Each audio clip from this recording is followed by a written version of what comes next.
L'action sol du budget Mettons le couvert est née d'une demande de 5 agriculteurs volontaires qui ont trouvé un lieu d'instance au sein de la Fédération des CUMA pour nous faire entendre leur envie et leurs besoins d'accompagnement sur une pratique qu'on appelle la pratique du couvert intermédiaire.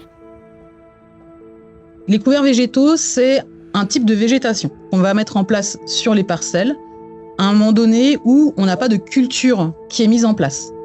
Les couverts végétaux vont avoir plusieurs intérêts à la fois agronomiques, mais aussi écologiques pour le sol. Ça va être de nourrir le sol en matière organique. Ils vont aussi avoir pour intérêt de couvrir le sol à une période où le sol pourrait être nu. Et donc ça va permettre de limiter aussi l'érosion. Donc tout ça dans une démarche avant tout de biodiversité, mais aussi de rendement pour faciliter leurs pratiques agricoles. CNR travaille quand même sur l'agriculture depuis l'origine de la concession du Rhône en 1934. Et donc pour faire connaître son nouveau positionnement d'accompagnement sur l'agroécologie, on a souhaité lancer cet appel à projet. Et 3 millions d'euros ont été engagés pour des projets d'une durée de 3 à 5 ans avec l'ensemble de la communauté agricole de la vallée du Rhône. On est aussi sur un territoire qui porte, c'est-à-dire que la communauté de communes Bugey Sud facilite la mise en relation des acteurs et la mise en place de projets de ce type. Donc globalement, c'est un bon projet parce qu'il répond aux enjeux que l'on doit adresser, à savoir d'une part mieux utiliser les sols, pouvoir y réintégrer de la biodiversité, limiter les intrants, capter davantage l'eau, la retenir le plus possible au niveau des sols et à travers tout ça, finalement trouver des parades pour s'adapter au changement climatique. Il y a donc eu 5 agriculteurs qui se sont lancés et qui nous ont suivis. Il a été décidé par les agriculteurs participants de partir sur les couverts plutôt, de manière à créer une animation autour de ça pour point d'entrée de travail avec les agriculteurs du territoire. Et puis un groupe de 5 agriculteurs s'est détaché et se sont engagés là, sur les 3 ans à venir pour justement mettre en place tout un protocole autour des couverts, des rotations, avec toute une partie formation agronomie en sol et sur le terrain. On va retrouver les analyses de fourrage, les analyses de sol, les reliquats azotés, enfin, temps de travail, coût des machines, et ainsi de suite. Tout ce que ça peut amener ou pas, on comptabilise tout. Novasol Expert a été sollicité pour, dans un premier temps, mettre en place le diagnostic de la qualité microbiologique des sols et, dans un deuxième temps, accompagner les agriculteurs impliqués dans la compréhension de ce diagnostic microbiologique et dans l'identification finalement des pratiques agricoles potentiellement délétères pour la qualité microbiologique et identifier, co-construire des leviers agroécologiques à mettre en place pour améliorer cette qualité microbiologique des sols. Et un des leviers agroécologiques, c'est bien entendu les couverts végétaux. Jusqu'à présent, on est intervenu sur un premier diagnostic pour faire un état des lieux et un deuxième diagnostic sera réalisé au bout de 2 à 3 ans pour voir l'évolution des sols, des mêmes parcelles, après quelques années de mise en place de nouvelles pratiques comme des couverts végétaux. Merci de participer cet après-midi. Donc c'est la deuxième après-midi d'animation sur la thématique des couverts végétaux. L'objectif, c'est que les agriculteurs puissent rentrer chez eux avec des outils gratuits leur permettant d'évaluer la production d'une parcelle de couvert et puis d'avoir une appréhension de la vie du sol, de la structure. La méthode Mercier, donc le principe il est assez simple. On va dans notre parcelle, on fait 3 prélèvements à différentes zones, on sépare toutes nos espèces. Donc on enregistre ça sur un site internet gratuit à disposition de tout le monde. On saisit le poids et après ça nous donne des résultats. Un petit ver de terre, un adulte. Donc le test bêche, c'est la méthode qu'on va vous montrer cet après-midi. Une bêche et puis c'est parti. Quand on fait un test sur 30 cm, c'est déjà à peu près 80% des échanges avec les plantes. Et puis après, ce qu'on fait, c'est qu'on ouvre et on regarde à quoi ça ressemble. Donc, est-ce qu'on a des racines dedans? Donc, on voit quelques racines là. On voit que ça fait des petites arêtes vives.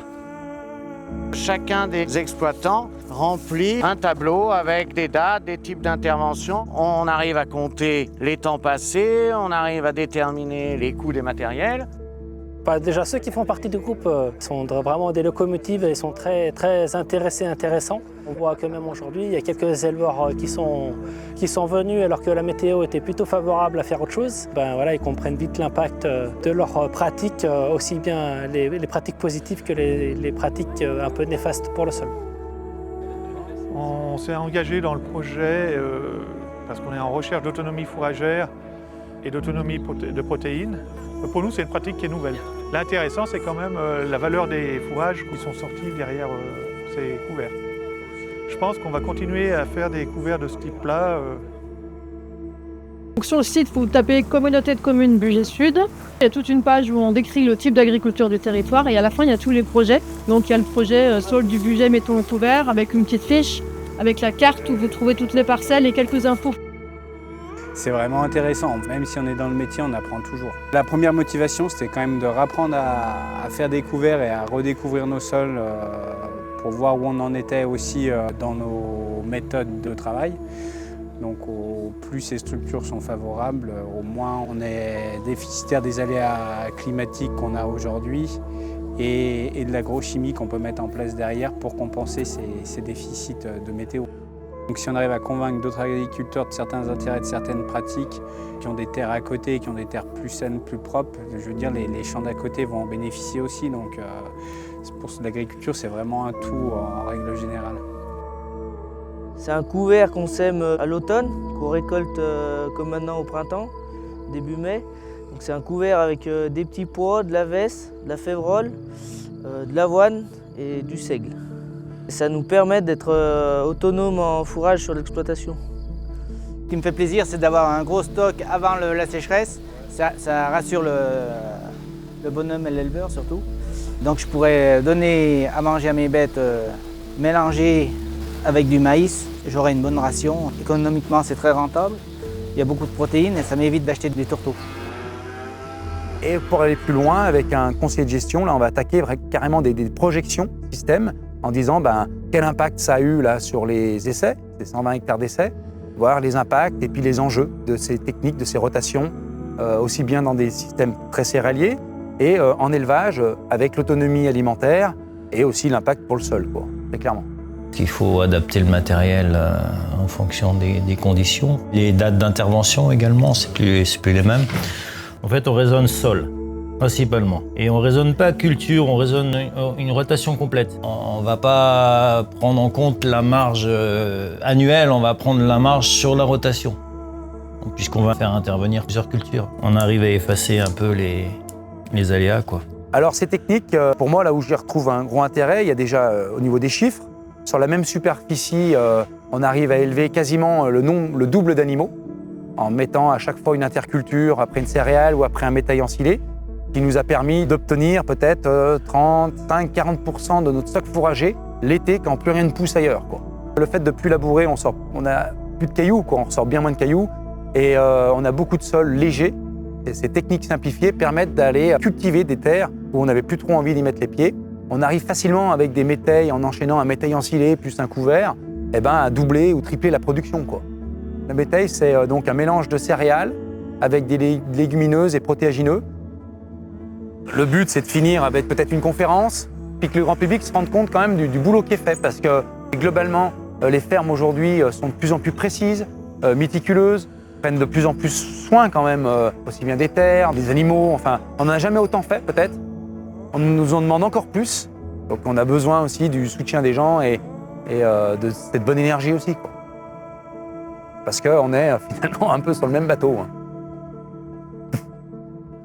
L'idée, c'est ensuite de pouvoir répliquer des projets sur d'autres territoires, de faire connaître les bonnes pratiques, d'apporter de la connaissance au monde agricole. On est vraiment sur cette dynamique d'apprentissage collectif et de transmission aussi ensuite des résultats.